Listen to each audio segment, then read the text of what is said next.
নমস্কার বন্ধুরা, আজ আমি আপনাদের সাথে শেয়ার করতে চলেছি আলু বটবটির অসাধারণ একটি রেসিপি।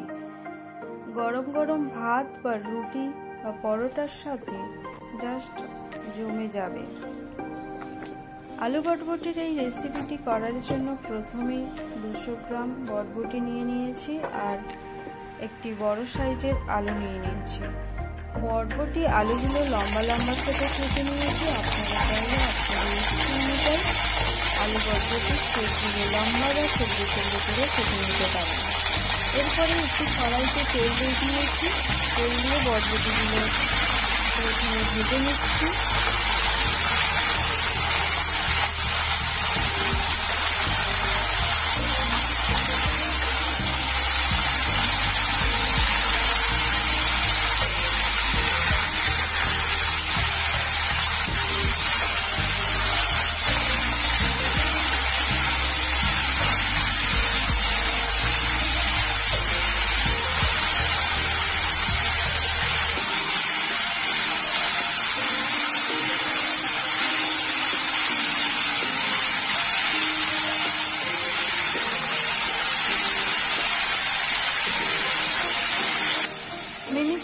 সময় ধরে ভালো করে বটবটিগুলোকে ভেজে নিলাম। এরপরে একটি পাত্রে তুলে নিচ্ছি। বটবটিগুলো ঠিক একটু ভাজা ভাজা হয়ে গেলে তুলে নিতে হবে, কারণ এর সবুজ রঙটা নষ্ট হয়ে যাবে। এরপর এই তেলের মধ্যে দিয়ে দিলাম আলুগুলো ভালো করে ভেজে নিতে হবে। এইভাবে যদি রান্নাটা করা যায় তাহলে কিন্তু আলু বটবটির এই রান্নার টেস্ট অসাধারণ লাগে। দিয়ে দিলাম আলুতে অল্প পরিমাণে হলুদ দিয়ে আলুগুলো ভালো করে ভাজা ভাজা করে নিচ্ছি।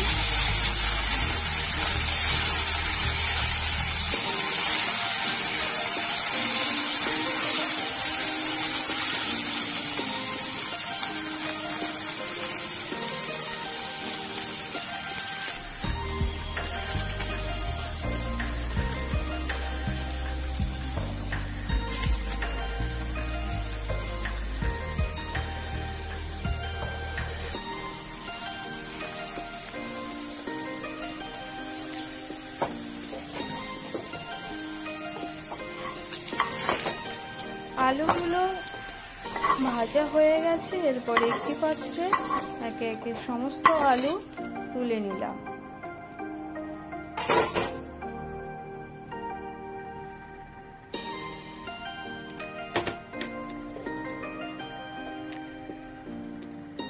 এবারে দিয়ে দিলাম ওই কড়াইয়ের মধ্যে 2 চামচ মতন তেল। সর্ষের তেল এখানে ইউজ করেছি আমি, আপনারা চাইলে সাদা তেলেও রান্নাটা করতে পারেন। এরপরে ফোড়নে দিয়ে দিলাম 1/2 চামচ কালো জিরে, দিয়ে একটু নেড়ে চেড়ে নিচ্ছি। এবারে দিয়ে দিলাম টমেটো, একটু মিডিয়াম সাইজের টমেটো যেগুলো করে দিয়ে দিয়েছি। তেলের মধ্যে যদি টমেটো দিয়ে একটু কষিয়ে নেওয়া যায় তাহলে তরকারির কালারটা খুব সুন্দর আসে আর টেস্টও অসাধারণ হয়। আপনারা চাইলে এখানে টমেটোর পেস্টও দিতে পারেন।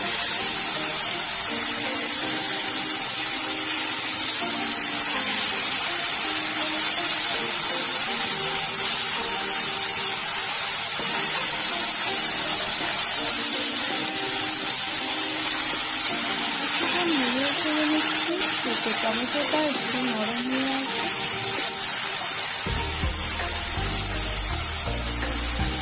এরপরে টমেটো নরম হয়ে এলে দিয়ে দিচ্ছি 2 চামচ পেঁয়াজ পেস্ট, আর এরপরে দিয়ে দিচ্ছি আদা পেস্ট। একে একে সমস্ত মশলা অ্যাড করে দিলাম। দিয়ে দিলাম 1 চামচ জিরে গুঁড়ো, 1 চামচ ধনে গুঁড়ো, আর দিয়ে দিলাম 4-5টা শুকনো লঙ্কা বাটা আর হলুদ দিয়ে ভালো করে মশলা কষিয়ে নিতে হবে।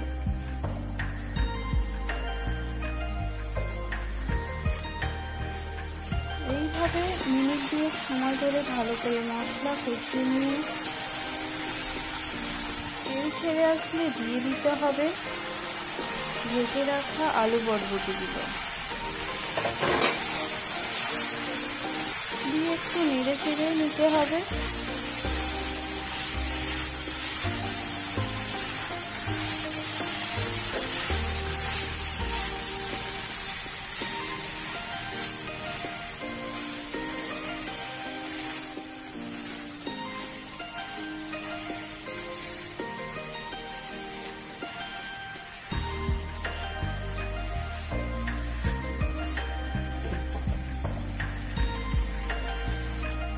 এরপরে জল অ্যাড করে দিচ্ছি।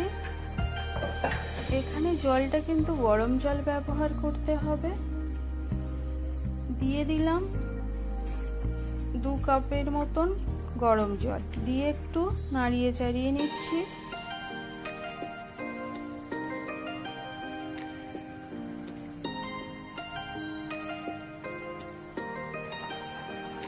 এরপরে ঢাকনা দিয়ে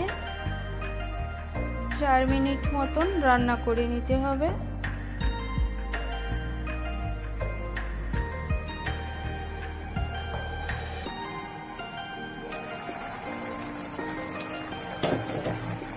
মিনিট পর ফিরে আসলাম। এরপরে ঢাকনা খুলে দিয়ে দিলাম 1/2 চামচের মতন গরম মশলা, দিয়ে একটু নেড়ে চেড়ে নিলাম আর দেখে নিলাম আলু সেদ্ধ হয়ে গেছে। ভালো করে মশলাটা একটু মিশিয়ে নিলাম নেড়ে চেড়ে। আলু বরবটির এই তরকারি দেখে কিন্তু মনে হচ্ছে অসাধারণ হয়েছে। ভাত, রুটি, পরোটার সাথে যদি এমন একটি বরবটির তরকারি থাকে তাহলে কিন্তু দারুণ জমে যাবে।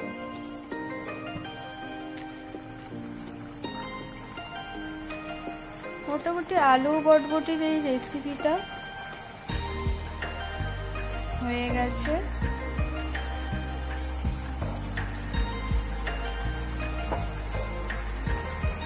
বন্ধুরা, আজকের এই রেসিপিটা আপনাদের ভালো লাগলে অবশ্যই কিন্তু একটা কমেন্ট করে জানাবেন। আর যদি ভালো লেগে থাকে তাহলে লাইক, কমেন্ট ও সাবস্ক্রাইব করতে ভুলবেন না।